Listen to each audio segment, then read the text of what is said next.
Olá, tudo bem com vocês? Tudo jóia?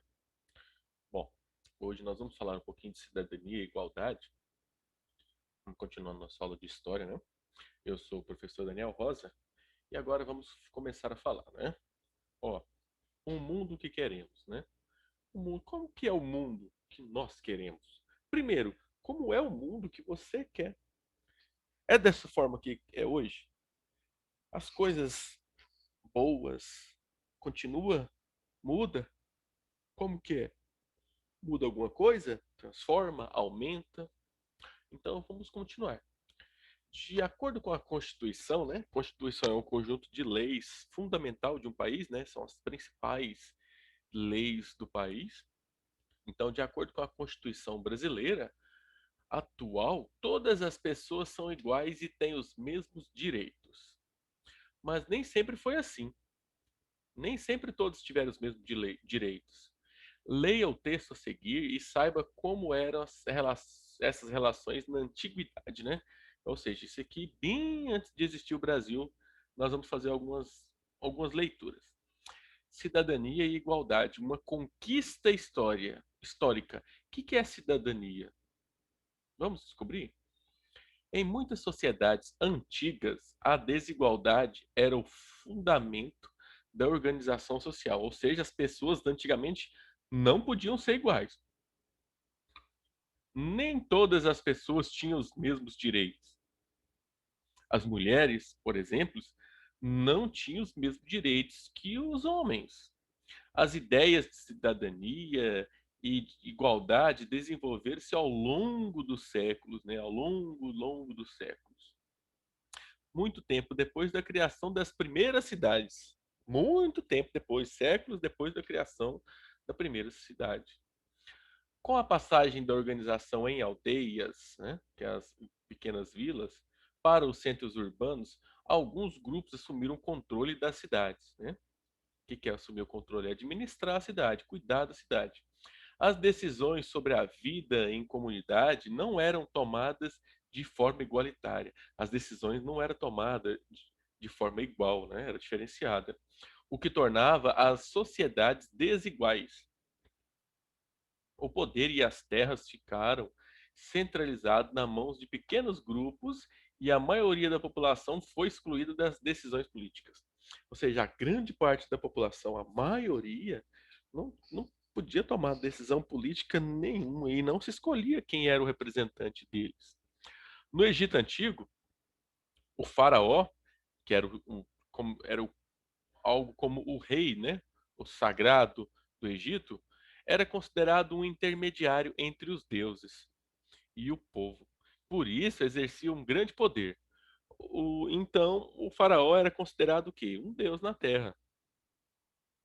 Todas as decisões eram tomadas por ele, cujo poder era hereditário. O que é hereditário? Que passa de pai para filho, de mãe para filha, mas nesse caso aqui, nessa época, hereditário significava somente de pai para filho.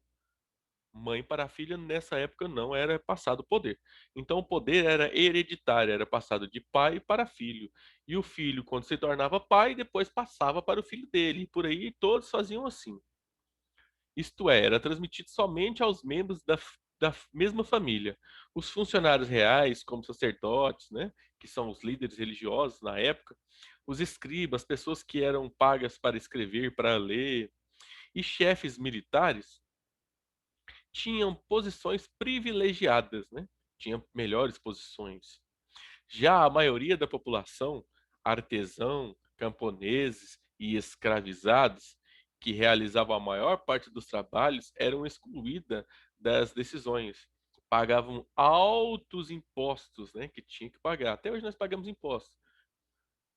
Pagava altos impostos e muitas vezes era forçado a trabalhar sem receber pagamento nas construções públicas. Além de pagar imposto, que sem imposto a cidade não vive, né? Mas eles pagavam a maior parte do imposto, que é errado. E às vezes nem recebia pagamento para aquilo que estava fazendo numa construção pública. Essa diferença social se refletia na organização das cidades. Os reis e a nobreza viviam em palácios luxuosos, né? Os reis e a nobreza são famílias ricas, né? Viviam em palácios luxuosos, enquanto artesãos, camponeses, escravos viviam em casas simples, feitas de barro e cobertas de folha, como essas casas aqui, ó. Essas são as casas de 4.000 anos atrás. Agora, vocês vão responder na página 57 do livro de História essas quatro perguntas. Número 1. Nas cidades antigas, todos tinham acesso às mesmas condições de vida? Todos? Todos eram mesmo? Era igual? Justifique a sua resposta. Não é simplesmente colocar não ou simplesmente colocar sim. Você tem que justificar. O que é justificar? Explicar por que que sim, por que que não.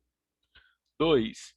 Como eram as condições de vida da maior parte da população no Egito Antigo? Como era a condição? Como é que eles viviam, né? Da maior parte da população no Egito Antigo. 3. Como era atribuído o poder ao faraó? Falei agorinha. 4. A desigualdade social se refletia na organização das cidades antigas e nas moradias. Isso ainda ocorre atualmente? Você acha que isso ocorre atualmente ou não? Os bairros das cidades onde você vive são divididos de acordo com o poder econômico dos moradores? Tá vendo? Tem mais de uma pergunta em uma só. Existe diferença nos tipos de moradia? Aqui está falando em duplas, mas nós vamos fazer sozinho, né? Discutam quais, vocês vão escrever quais medidas poderiam ser tomadas para as cidades se tornar mais iguais, né? Mais igualitárias. Crie uma proposta e apresente para nós. Essa parte aqui, ó, duplas, vocês vão desconsiderar, ok? Vão desconsiderar essa parte de duplas. Vai ser apenas você, ok? Bom, pessoal, é isso. Qualquer dúvida, vocês podem me chamar. Estamos à disposição. Fique com Deus. Até a próxima.